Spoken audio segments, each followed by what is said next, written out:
اور یہ آپ کی کیا ہو جائے گی؟ نفل ہو جائے گی۔ جی نواز صاحب۔ تو اس میں ہمارے کو جو ہے فجر اثر اور مغرب کی ہے نا، ہم ہاں اگر پڑھ لیے تو نہیں پڑھیں گے، ہاں جی، یہ 3 ظہر نمازیں۔ اور عشاء، ظہر اور عشاء۔ ہاں ظہر اور عشاء، ٹھیک ہے جی۔ اب جزاک آگے نواز صاحب آپ کا ٹاپک جو دیا تھا وہ شروع ہو گیا ہے، سنتیں اور ان کی فضیلتیں، ٹھیک ہے جی۔ تو آپ علیہ السلام فرماتے ہیں، حضرت ام حبیبہ جو آپ علیہ السلام کی زوجہ ہے وہ روایت کرتی ہیں، آپ نے فرمایا جو دن اور رات میں من صلی فی یوم و لیلۃ، دن رات میں 12 رکعتیں پڑھے گا، اس کے لیے جنت میں گھر بنایا جائے گا، ٹھیک ہے، جنت میں 4 ظہر سے پہلے، 2 رکعتیں اس کے بعد، 2 رکعتیں مغرب کے بعد، 2 رکعت عشاء کے بعد، اور 2 رکعتیں فجر کے سے پہلے، ٹھیک ہے جی۔ تو جو یہ 2 پڑھائے گا تو اللہ، اگلی حدیث میں بن اللہ له بیت فی الجنہ، اللہ اس کے لیے جنت میں گھر بنائے گا۔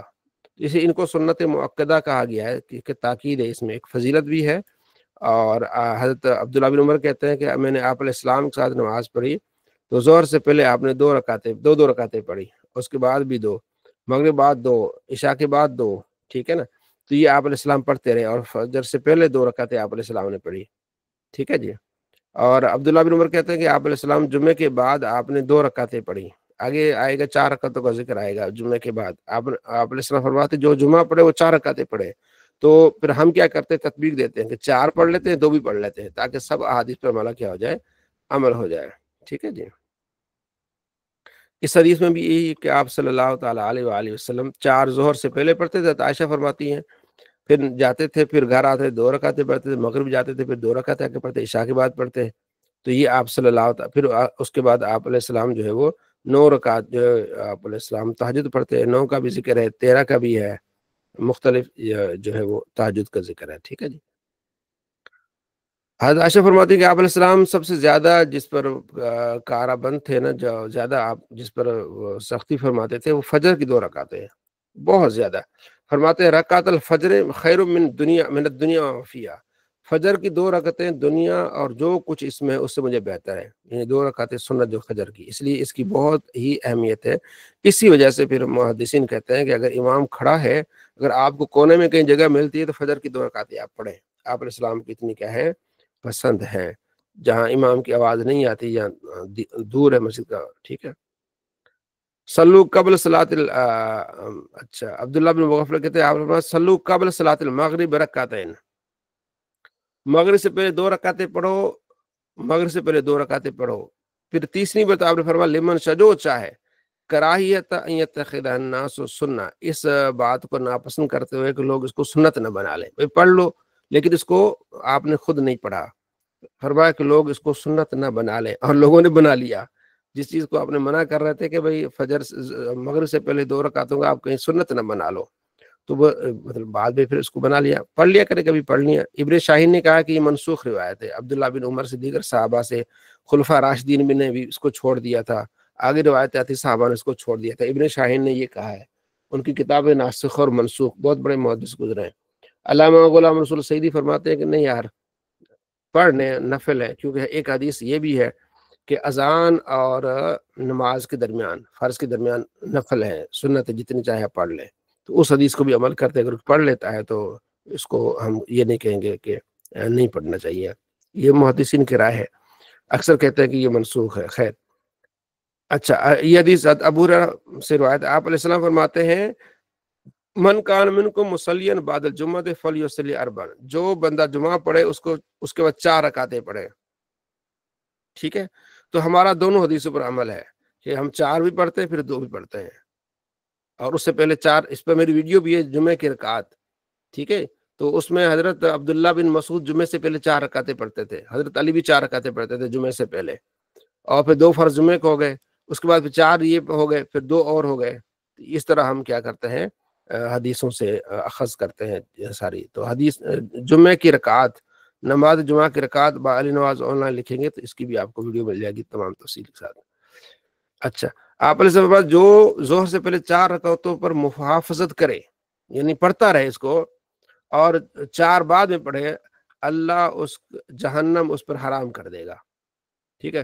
4 بعد یعنی 2 سنتیں پڑھ لے، 2 نفل پڑھ لے، یہ بھی ہمارے ہاں معمول ہے اس کا، ٹھیک ہے جی۔